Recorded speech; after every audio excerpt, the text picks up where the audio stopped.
Hermanos, por favor, abran sus Biblias en el Evangelio de Juan, como ha mencionado el pastor Miguel. Juan 17, verso 17. Dice así la palabra de Dios. Santifícalos en tu verdad. Tu palabra es verdad. Oremos.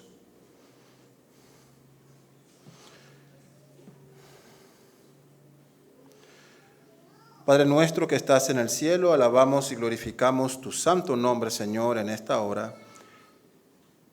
Te agradecemos por la oportunidad que nos das de estar reunidos aquí como iglesia, Señor, como un solo cuerpo, para ser edificados en tu palabra, para honrar y glorificar tu nombre, Señor, y para tener comunión entre tus hijos. Gracias, Señor, por este hermoso privilegio que nos concedes al permitirnos tener esta libertad para reunirnos, Padre. Sabemos, Señor, que en otras latitudes de este mundo tu iglesia es perseguida y estas reuniones, Señor, son consideradas delitos. Mas nosotros gozamos de esta libertad aquí en Panamá. Gracias, Padre.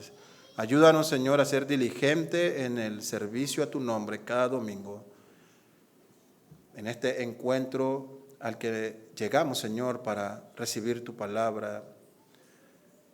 Danos fuerzas para perseverar, Señor, cada domingo más que tú nos proveas. Padre, también rogamos que extienda tu mano de misericordia y perdone nuestras faltas y pecados ante ti, porque sabemos, Señor, que con nuestras mentes y nuestras acciones quebrantamos tu ley, por lo cual, Padre, deseamos ser restituidos y levantados de nuestra miseria para adorar tu nombre de manera correcta, Señor. Te pedimos estas cosas, Padre, que tú prosperes la predicación de tu palabra y que tu iglesia sea edificada en esta mañana. En Cristo Jesús pedimos esto. Amén. Pueden tomar sus asientos, mis hermanos. Y estamos entonces abordando este sermón que se ha titulado Santificados por su palabra. Y el mismo va a estar compuesto de dos grandes partes. La primera va a ser la explicación del texto. Vamos a ver cómo la palabra santifica al cristiano. Y la segunda parte va a ser la aplicación del texto. Vamos a ver cómo disciplinarnos en la asimilación de la palabra de Dios. Y para quienes han llegado por primera vez o no pudieron estar el domingo pasado, estamos abordando las exposiciones sobre disciplinas espirituales. Y dijimos que las disciplinas espirituales, según la definición del doctor Donald Whitney, es aquellas prácticas que se encuentran en las Escrituras y que promueven el crecimiento espiritual entre los que creen en el Evangelio de Jesucristo. Son los hábitos de devoción y crecimiento experiencial que el pueblo de Dios ha practicado desde los tiempos bíblicos. Si usted recordará el domingo pasado, si está revisando sus apuntes, dijimos que las disciplinas espirituales se pueden describir en dos partes. La primera de ellas como disciplinas personales. Entran aquellas que son privadas y dentro de las disciplinas personales está esta que es la disciplina familiar. Es algo personal del núcleo familiar al que uno pertenece. Está la individual y la familiar.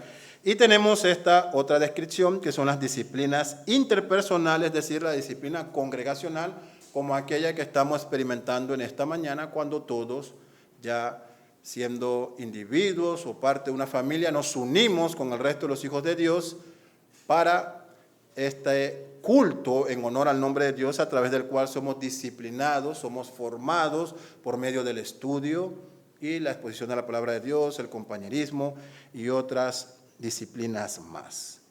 Así que tenemos estas dos grandes descripciones: la responsabilidad de disciplinarnos personalmente y la responsabilidad de disciplinarnos congregacionalmente. Y este término disciplina, dijimos, a manera de resumen, que significa entrenarse o ejercitarse, ¿no? Viene de esta palabra cuya raíz griega tenemos en el español gimnasio, decimos que es el lugar donde nos acercamos para hacer entrenamiento y demás.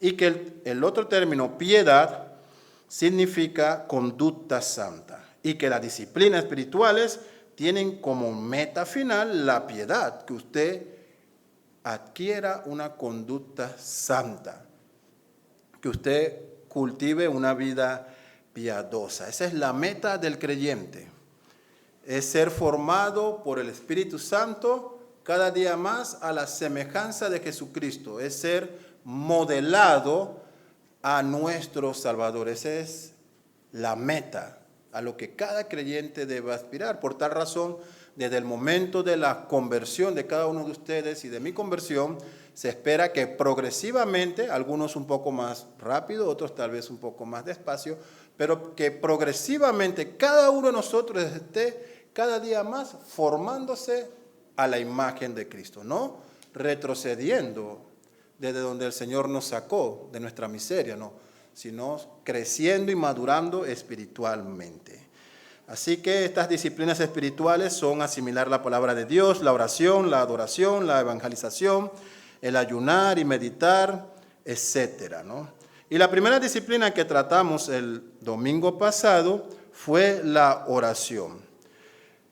Y decidí iniciar con esta disciplina, aunque no es la más importante o la más importante la que vamos a ver hoy, pero decidí iniciar con la oración porque es tal vez la primera actividad religiosa, si me permiten el término, cristiana que uno hace, en el sentido de que la primera oración que debe brotar de nuestros labios y que Dios atiende es la de arrepentimiento y confesión. Desde allí entonces debe iniciar esta vida de oración. Entonces es posiblemente esta la disciplina que el creyente tiene que hacer con más frecuencias. Pedimos porque necesitamos de la asistencia de Dios. Y dijimos que la oración se puede entender como este acto de devoción a Dios por medio del cual reconocemos que Él es la única fuente de toda bendición, de toda misericordia, de toda gracia y del perdón. No hay otro lugar al cual ir, solo ante nuestro Padre Celestial, como nos enseñó nuestro Señor Jesucristo. Y cuando abordamos el domingo pasado Mateo 6, del 5 al 8, pudimos ver y escuchar de los labios de Jesús cuál es la forma correcta de orar. Primero Él empieza en Mateo 6 diciéndonos cómo no debemos orar. Él dice, no buscando su fama propia, no buscando publicidad, no siendo hipócrita, ¿no? En la cultura grecorromana se le llamaba hipócrita a estos artistas que en el teatro, como donde yo estoy ahorita mismo en la tarima, en este momento salían con un rostro, una máscara que aparentaba un hombre feliz, y ese mismo artista interpretaba a otro personaje con otra máscara de un hombre triste. Y este cambio de careta, ¿no? Era de donde proviene esta palabra de hipócrita.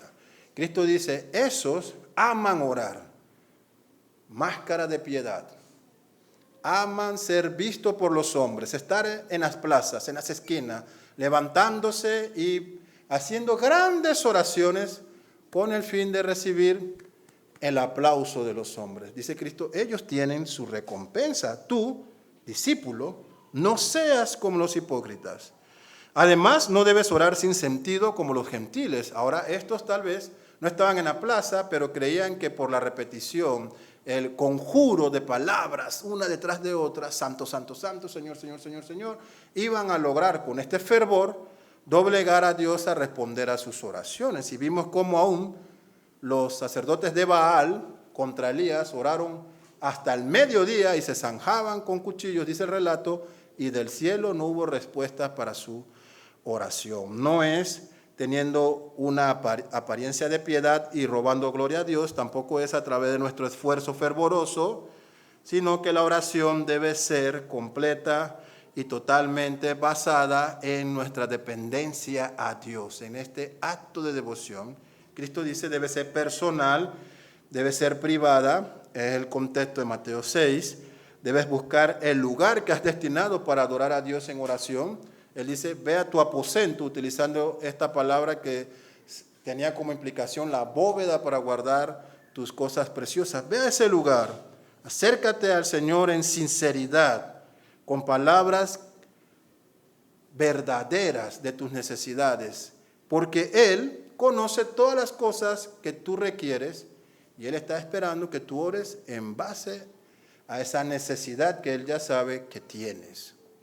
Así que la oración es una prueba, dijimos el domingo pasado. Y también vimos que la oración congregacional, la disciplina de la oración congregacional se basa en el principio bíblico de unanimidad. Cuando la Biblia nos manda a orar con un mismo sentir, ante nuestro Dios con una misma disposición, por eso tenemos oraciones congregacionales.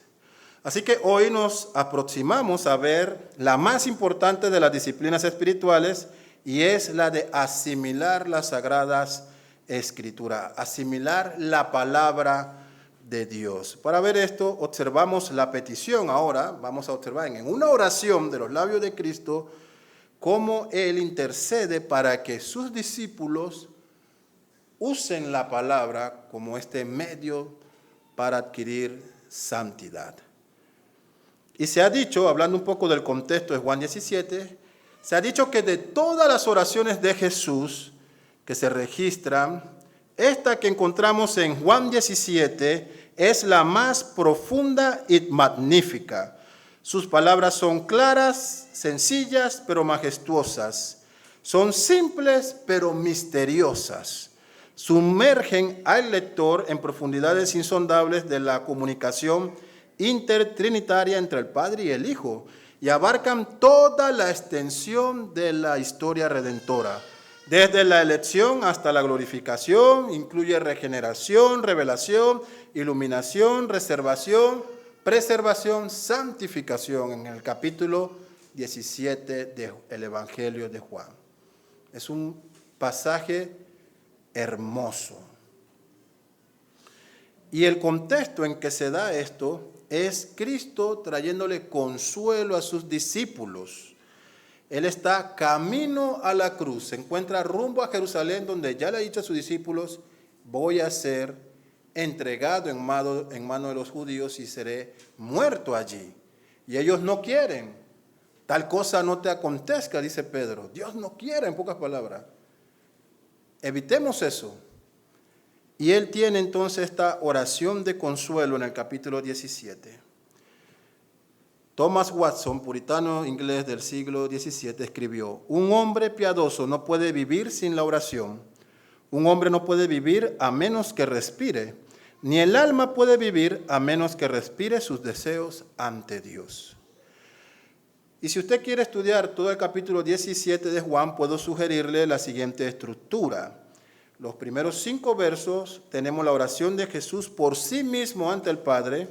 Luego del verso 6 al 19 tenemos la oración de Jesús por los discípulos.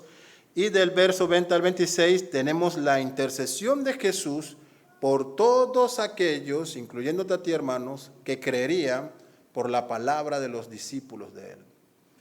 Cristo orando por ti, imagina. ¿Cuánto es ese privilegio? Y las Escrituras dicen que Él está intercediendo por sus hijos, ¿no? Desde el cielo. Pero nosotros no vamos a ver todo el capítulo. Solo quiero llamar su atención en el verso 17. Y ver cómo la palabra es un medio de santificación para el cristiano. Para tener un mejor contexto del verso 17, mira lo que dice del 14 a 16. Cristo está ahora orando por sus discípulos, recuerda. Yo les he dado tu palabra. Le está diciendo al Padre, yo les he dado tu palabra. Y el mundo los aborreció, porque no son del mundo, como tampoco yo soy del mundo. No ruego que lo quites del mundo, sino que los guardes del mal. No son del mundo, como tampoco yo soy del mundo.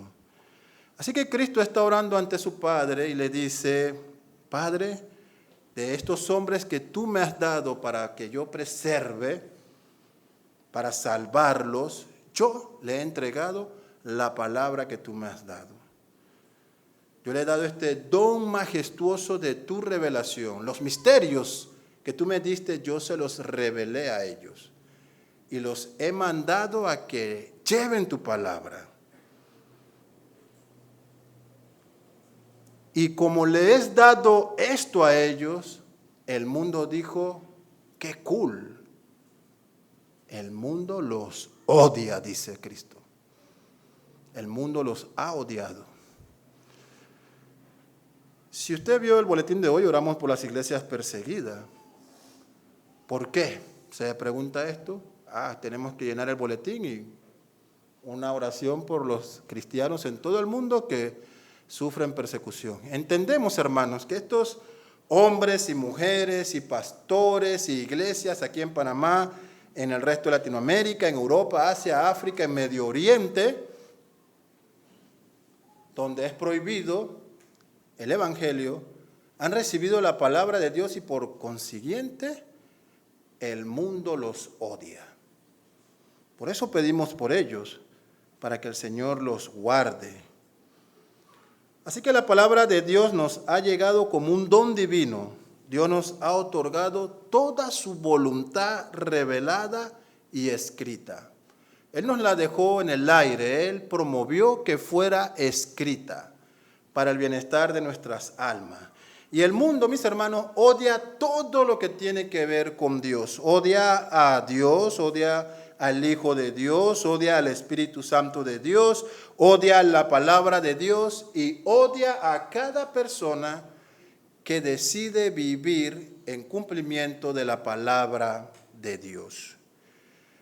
Un creyente que vive como la palabra demanda, como Dios exige en su revelación, no puede tener compañerismo con el mundo, no puede tener amistad con el mundo. ¿Qué dice Santiago 4:4? Oh almas adúlteras, ¿no sabéis que la amistad del mundo es enemistad hacia Dios? Por tanto, el que quiera ser amigo del mundo se constituye en el enemigo de Dios.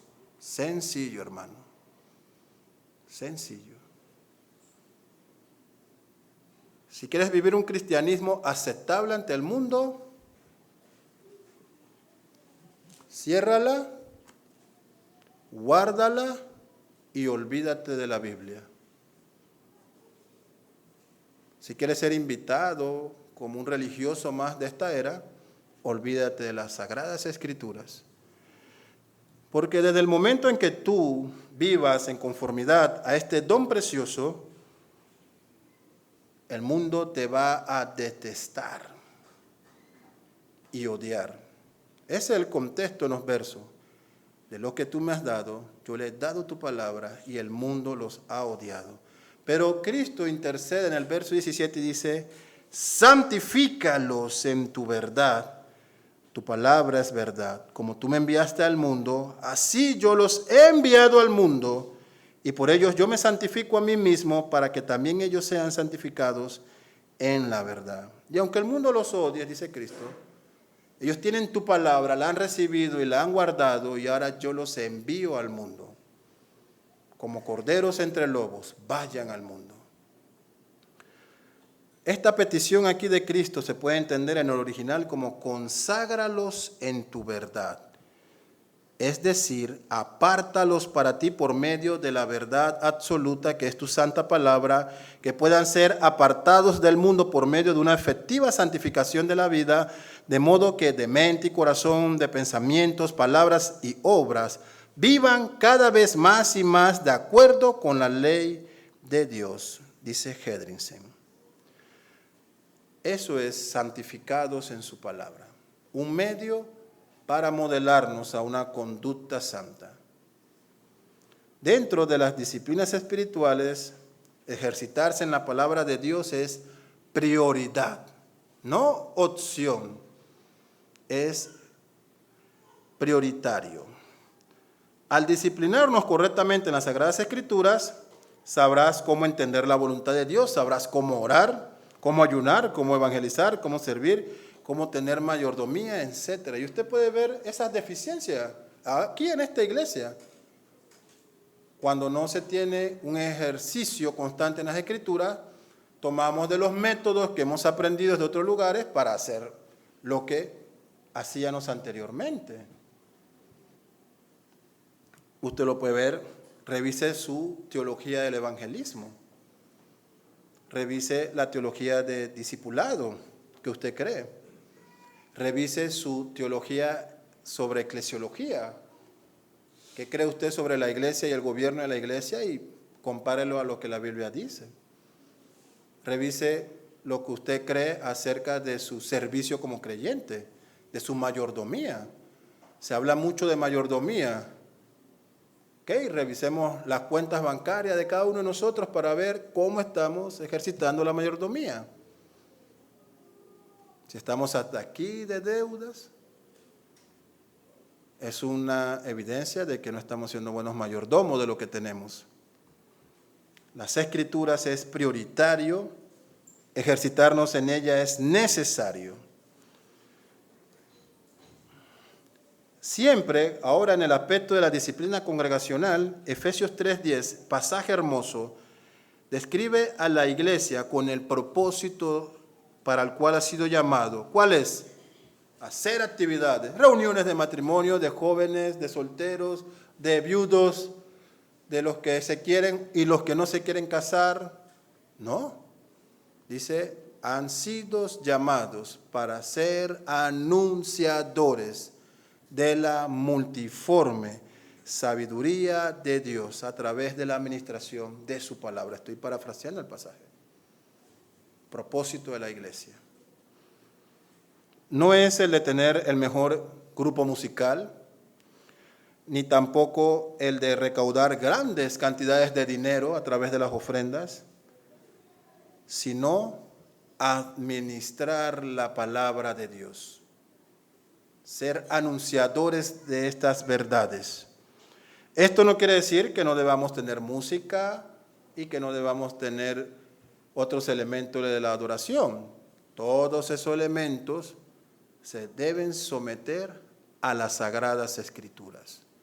No hacemos lo que más nos gusta en el culto, hacemos lo que Dios pide que realicemos cuando nos acercamos a adorar. Así que lo que deseo comunicarles es que lo prioritario en el culto, hermanos, es que haya correcta administración de esta disciplina, la palabra de Dios. Usted puede tener a los mejores músicos, la iglesia más grande y más estable económicamente, sin administración de las Sagradas Escrituras, de acuerdo a lo que Dios ha revelado, no tiene nada. Es un castillo de naipes, hojarasca, que será consumido cuando Dios llame a juicio a ese lugar. Así que lo primero que observamos en esta asimilación de la palabra de Dios es entender lo que significa la palabra de Dios. Cuando decimos la palabra de Dios, estamos diciendo que reconocemos que Él ha hablado y que lo que está aquí es verdad, es infalible, es sin error alguno. Y no me refiero a que usted encontró que en alguna edición no le pusieron tilde a una palabra. Eso no es un error que le podemos asignar a Dios.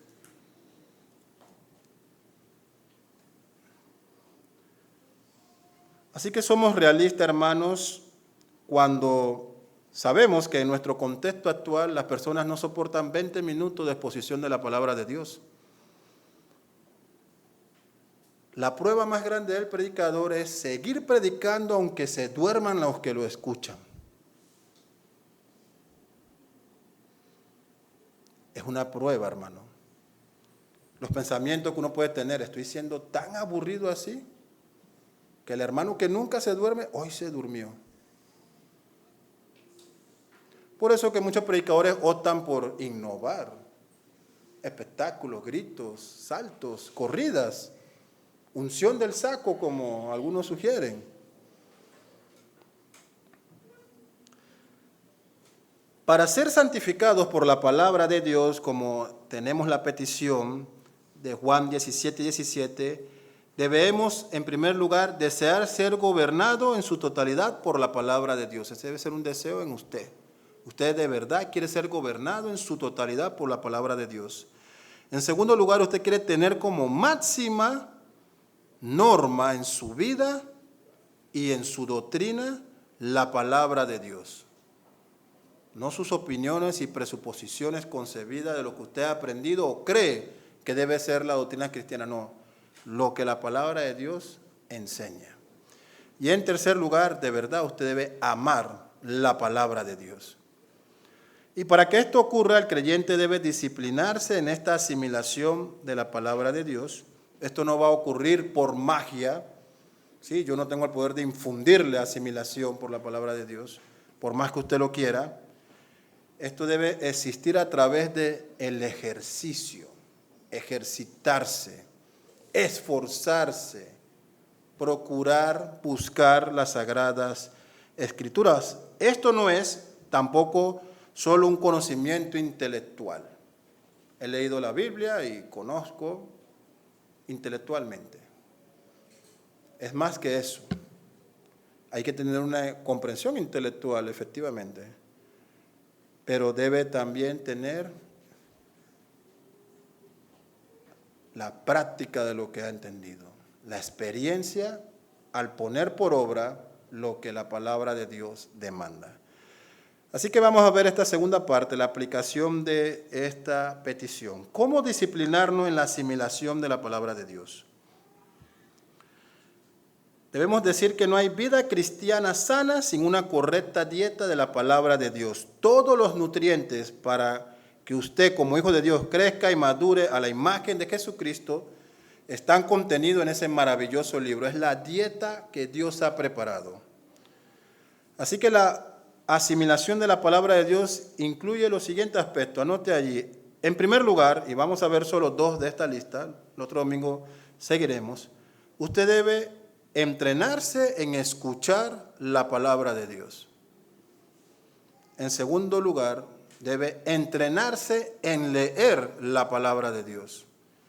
En tercer lugar, debe entrenarse en estudiar la palabra de Dios. En cuarto lugar, debe entrenarse en memorizar la palabra de Dios. En quinto lugar, debe entrenarse en meditar la palabra de Dios. En sexto lugar, debe entrenarse en aplicar la palabra de Dios. Escuchar la palabra de Dios, leer la palabra de Dios, estudiar la palabra de Dios, memorizar la palabra de Dios, meditar en la palabra de Dios y aplicar la palabra de Dios. Observemos la primera. El paso más fácil para usted, como nos gusta, 3 pasos para lograr aquello. Bueno, empezaremos con el más sencillo, el ejercicio en esta disciplina, en este proceso. Y consiste en aprender a escuchar la palabra de Dios. Y debo aclarar de que existe una gran diferencia entre oír y escuchar. Los expertos dicen que oír implica estar expuesto a algún sonido. Pasó el bus, sé que pasó ya. Un ave por allá afuera, el ronquido de algún hermano durmiéndose en el sermón. Oí algo. Pero escuchar implica el proceso de comprender, retener y aplicar lo que se está percibiendo. Así que es necesario, hermano, que seamos diligentes en ejercitarnos en escuchar la palabra de Dios.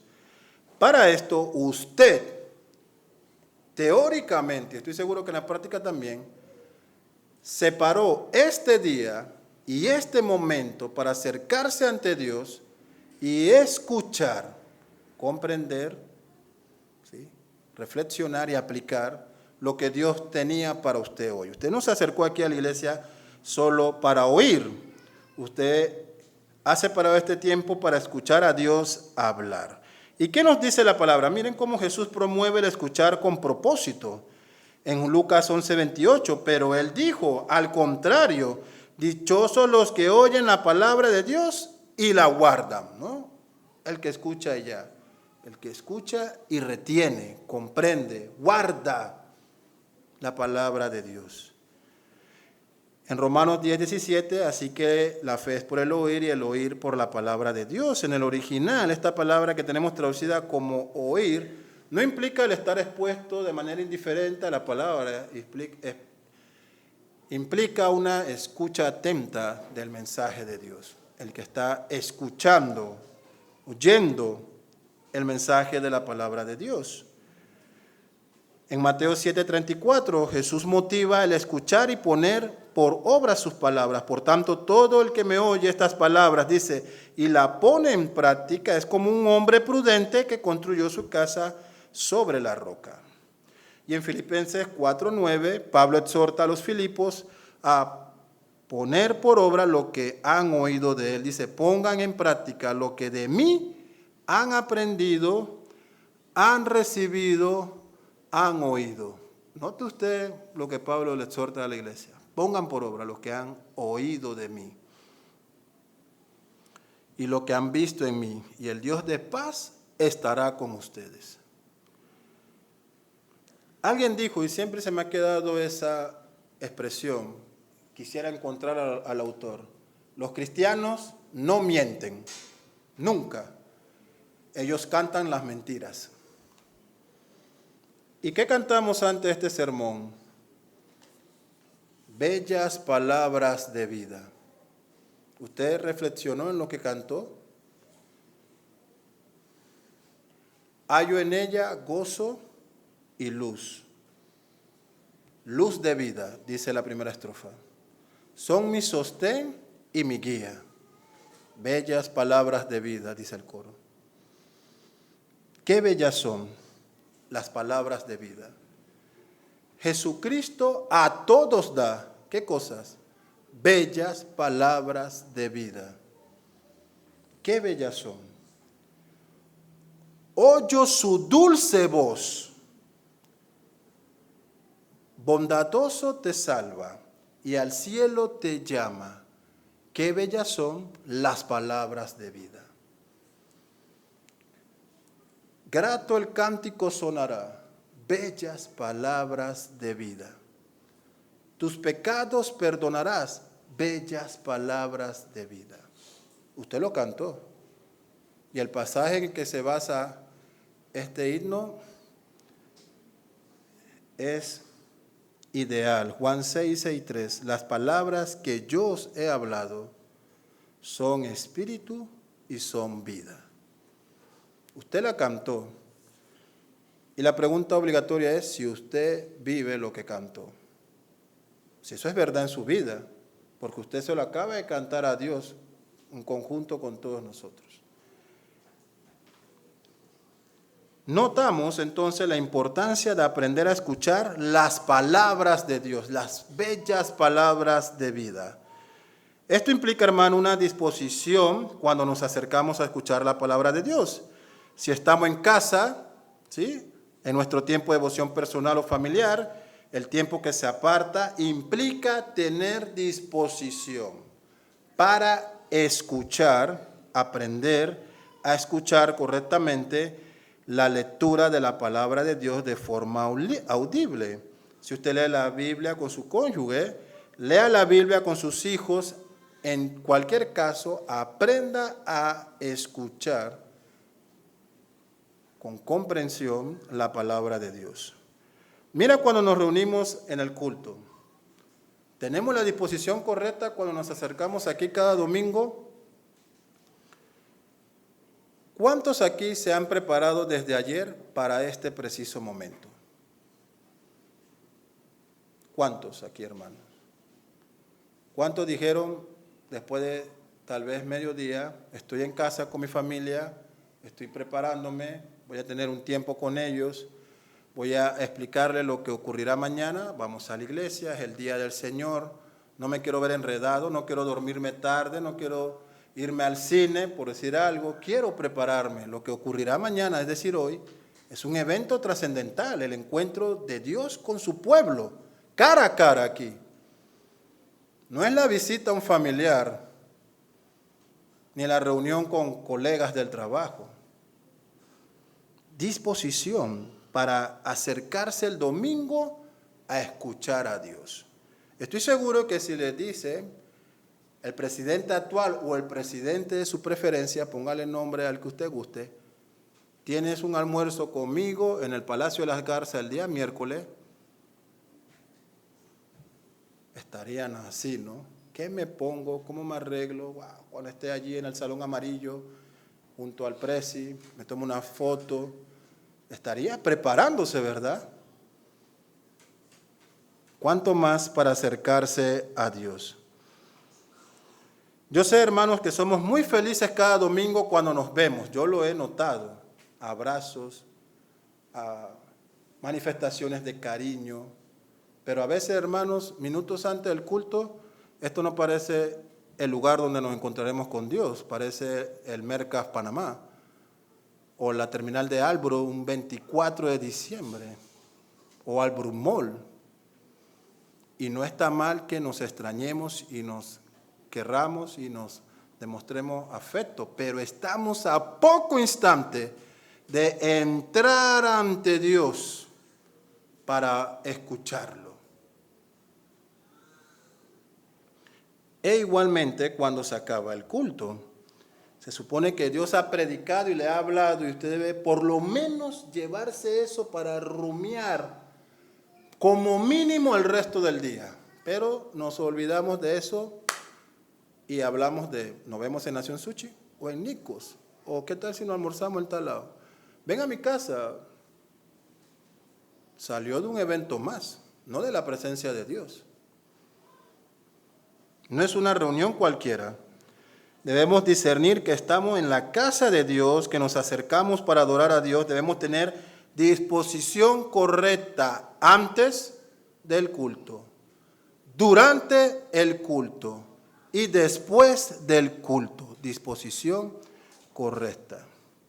Porque yo estoy segurísimo que si Dios hablara en este preciso momento desde el cielo como lo hizo en la antigüedad y todos escucháramos, no hablaríamos más hasta que Él termine de hablar. ¿No es así?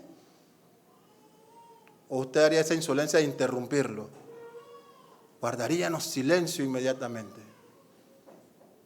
Eso ocurre cada vez que se lee la Biblia ante el culto y durante los elementos y cuanto más en la predicación. Eso es precisamente lo que está ocurriendo. Él está hablando y nosotros estamos a veces aquí y otras veces en otro lugar mentalmente.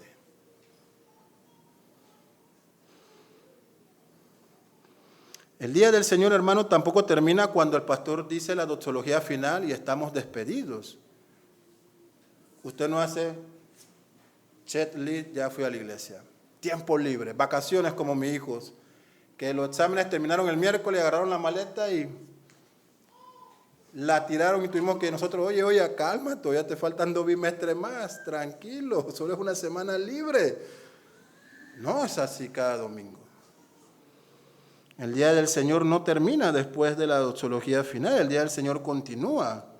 Estás meditando en lo que recibiste, acabas de ser expuesto a la palabra de Dios, escuchaste al propio Dios hablar de forma audible con la lectura y la predicación de la palabra, escuchaste a Dios cuando se cantó su palabra. ¿Qué se supone que harás entonces al finalizar el culto? Lo mínimo que podríamos hacer si de verdad queremos formarnos en esta conducta santa sería reflexionar sobre todo lo que hemos escuchado y ante todo lo que hemos estado expuestos, como en este domingo especial que seremos expuestos también en breve a la Cena del Señor. Ocurre una vez al mes y es parte de la predicación también. Mira lo que Jeremiah Burroughs, un puritano inglés del siglo XVII, 1646, escribió a su iglesia antes de su partida o de su muerte. Y él dijo lo siguiente: en primer lugar, cuando vayan a escuchar la palabra, si van a santificar el nombre de Dios, sus almas tienen que apoderarse de lo que van a escuchar, con esa verdad de que lo que van a escuchar es la palabra de Dios. Por eso se dan cuenta de que el apóstol Pablo, al escribirles a los tesalonicenses, les da el motivo por el cual la palabra les hizo tanto bien. Fue porque los tesalonicenses escucharon como si fuese la palabra de Dios. Primera de Tesalonicenses 2:12, Por lo cual también nosotros sin cesar damos gracias a Dios de que cuando recibiste la palabra de Dios que oíste de nosotros, la recibiste no como palabra de hombres, sino según es en verdad la palabra de Dios, la cual actúa en vosotros los creyentes.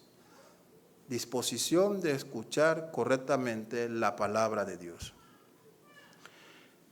El segundo ejercicio en esta disciplina de asimilar la palabra de Dios es leer la palabra de Dios. Hemos observado la importancia de saber escuchar. ¿Qué dicen ustedes? ¿Los cristianos leemos la palabra? El periódico USA Today publicó la siguiente encuesta. Esto es Estados Unidos, pero quisiera tener la esperanza de que somos mejores, ¿verdad? Solo el 11% de todos los estadounidenses, creyentes y no creyentes, el 11%, lee la Biblia todos los días. Más de la mitad no lee ni una vez al mes o no la lee en absoluto nunca. Póngale un número al 100%. Digamos que 200 millones de habitantes. 22 son los que están leyendo su palabra. El resto no lo hace. Ahora bien, Pastor Andy, son incrédulos que esperaba, o sea, no nos encuestaron solo a nosotros los cristianos. No, sí. La organización cristiana Barna Research Group hizo una investigación entre, escuche bien, creyentes que afirmaban haber nacido de nuevo. No el que, bueno, yo me considero cristiano, no. Afirmaban haber nacido de nuevo y ser creyentes genuinos. Solo entre los encuestados, el 18%, menos de 2 personas por cada 10. Solo el 18% dijo leer la Biblia todos los días. Pero lo peor es que solo el 23%, menos de 1 de cada 4, dijo que nunca lee la palabra de Dios. Personas que afirman haber nacido de nuevo. Parece, mis hermanos, que en aquello que es lo más importante para nuestra vida es donde menos estamos involucrados. Es lo primero que se abandona. Estamos disciplinándonos para la piedad, es decir, estamos ejercitándonos para adquirir una conducta santa, no para parecer santurrones. Esto es parecer santurrón, si nunca la abro. Corbata, camisa y Biblia. Evangélico, ¿no? Eso es ser santurrón. Si esto no es una realidad en el corazón que afecta todo mi ser, solo eres un santurrón más. Eres un hipócrita en otra disciplina, no en la oración, sino en el aparentar que eres cristiano.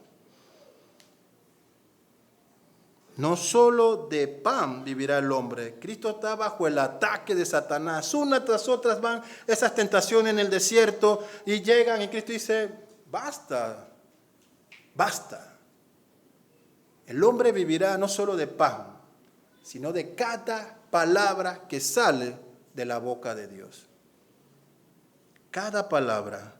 No es una sugerencia lo que Cristo está diciendo. Cristo espera, tiene alta expectativa de ti y de mí, hermano, de que tú estés alimentándote de cada palabra que ha salido de la boca de Dios. ¿Cuál es la realidad en tu vida? ¿Eres el 18% que la lee todos los días? ¿O eres el 23% que no estás involucrado en el proyecto de leer las Escrituras?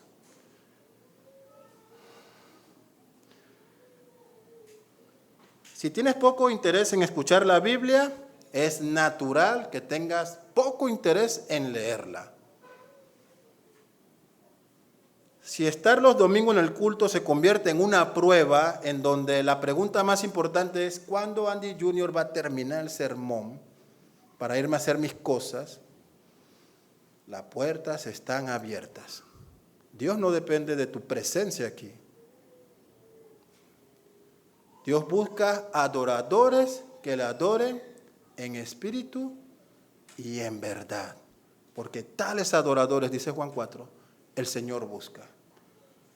De tiempo completo. Personas que de verdad están comprometidas. ¿Cómo crees tú que vas a responder al asalto de Satanás? Cristo tomó la palabra de Dios en cada momento, en cada tentación, con la palabra de Dios.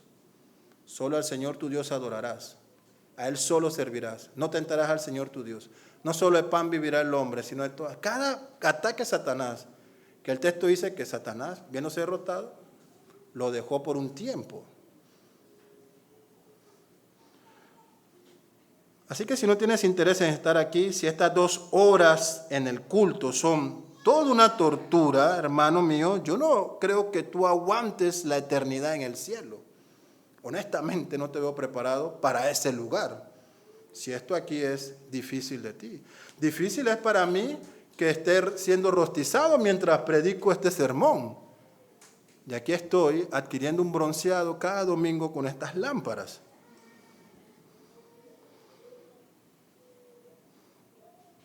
Dos horas en el culto, hermanos, es lo mínimo que debiéramos hacer. Es la medida mínima que se esperaría de nosotros. Que en esas 2 horas usted llegue vigoroso, como dice nuestro hermano Allen siempre que lo saludo. ¿Cómo estás, hermano? Vigoroso. Es decir, fortalecido, animado, a estar aquí en cuerpo y alma, presente todo el culto. No en el vaivén de entre sueños, no. Comprometido.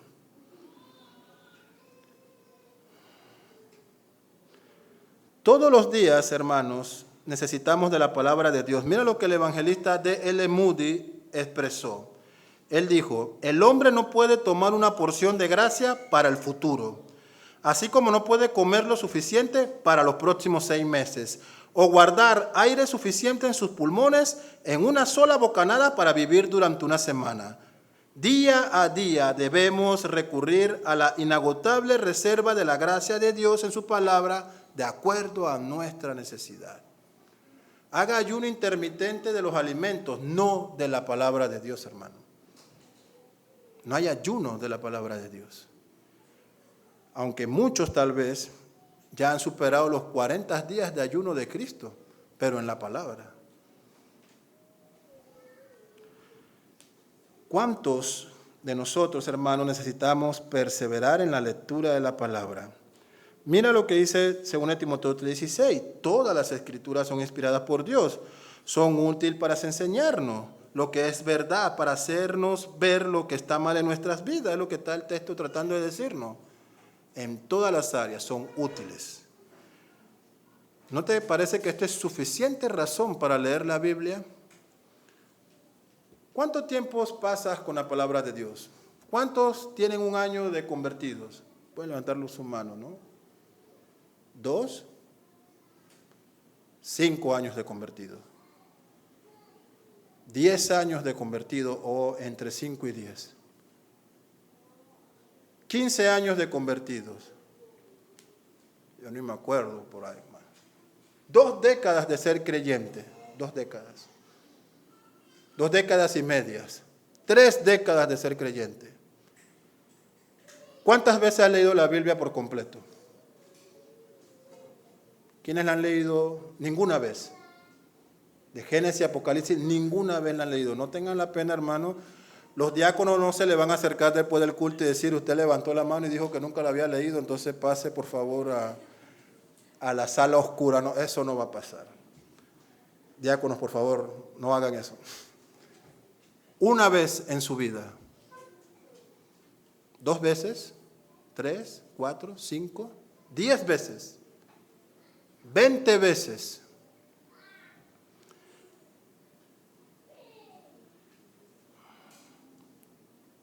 ¿Cuántos han comido todos los días? Gracias. Si hacemos una matemática sencilla y usted elabora el plan de lectura de la Biblia en un año, si usted tiene 5 años, lo mínimo que esperaría no es que la haya leído 5 veces. Si tienes 10, 10, 15, 15. En una ocasión, con hermanos más, estábamos revisando unos libros y era un libro sobre Génesis, no me acuerdo muy bien el nombre del libro, pero este autor atrás en su bibliografía decía que había leído la Biblia más de 800 veces. Casi me desmayo. Dije, wow, Mats, impresionante, ese hombre tiene como 30 años.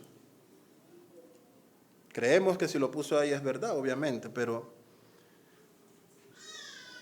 haga la radiografía de su vida. ¿Cuántas veces ha leído la palabra de Dios completa? Génesis hasta Apocalipsis, porque hermano, esa es la dieta que el Señor ha dado.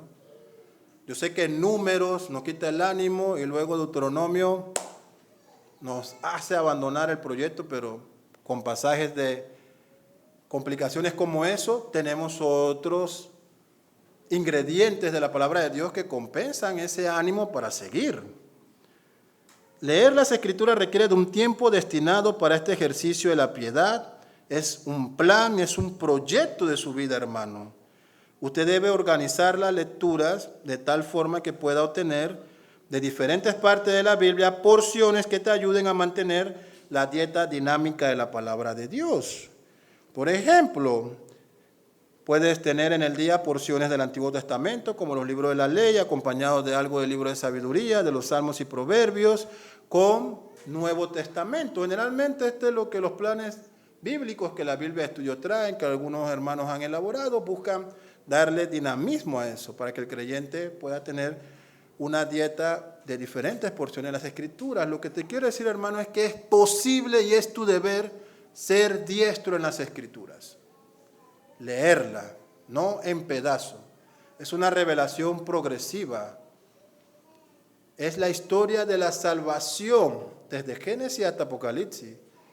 Tú no te gusta empezar a ver la película a la mitad, quieres ver todo, ¿no? La Escritura debes leerla por completo también, ordenadamente. Otra forma que te ayudará, hermano, en la lectura es también escribir las preguntas que te van surgiendo con la lectura. Comparte esa pregunta con algún hermano maduro en la fe que te pueda ayudar a comprender aquello que no estás entendiendo en tu lectura. Y aunque vamos a observar en los próximos domingos el estudio de la palabra de Dios, la memorización y la meditación de la misma, es importante que en tu tiempo de lectura vayas ejercitándote. Es importante entender, hermano, que para orar hay que aprender a orar. ¿Cuántos de aquí han orado y han dicho, Señor, santifícame? Santifícame. Una petición. Señor, enséñame a orar. Padre, enséñame a leer y estudiar tu palabra, a escucharla. Enséñame. Finalmente, hermanos, para concluir, hemos aprendido en esta petición de nuestro Señor Jesucristo, santifícalos en tu verdad, que ella ha sido respondida por el Padre al proveernos de su palabra de forma escrita y además accesible para todos sus hijos. Su medio de santificación, la palabra. El deseo de Dios es que sus hijos sean consagrados en la verdad. Él lo ha dado, hermanos. Este es el recurso, el material en que la iglesia se edifica, lo que consagra al creyente. Está aquí. Cada uno de estos ejercicios de piedad son imprescindibles, hermano. Aprender a asimilar las Escrituras, aprender a orar, parte de nuestro crecimiento espiritual. Yo espero que con este sermón se genere en ti este deseo genuino de aprender a escuchar la palabra, aprender a leerla, que te comprometas con eso. No por los siguientes 2 días, que sea una realidad en tu vida. Que como dijo Spurgeon, sea un cristiano, que tú seas un cristiano que cuando te corta, sangre es Biblia. Sangre es Biblia. Oremos. Padre eterno, te damos gracias, Señor, por tu palabra. Como iglesia, Padre, queremos ser santificados en tu verdad. Queremos ser consagrados en tu palabra, Padre. Porque sabemos, Señor, que son palabras de vida para cada uno de nosotros. Ayúdanos, Señor, a ser diligente en escucharte cuando tú hablas a través de la lectura de tu sagrada palabra y a través de la exposición de ella, Señor. Y ayúdanos también a ser diligentes, Padre, para poder leer tu palabra, perseverar, Señor. Sabemos que la carne se opondrá y que existirán muchas razones que nos dirijan a abandonar este proyecto, pero queremos ser diligentes, Señor, ejercitarnos para leer tu palabra el resto de nuestras vidas, Señor. Te pedimos estas cosas en Cristo Jesús, tu Hijo. Amén.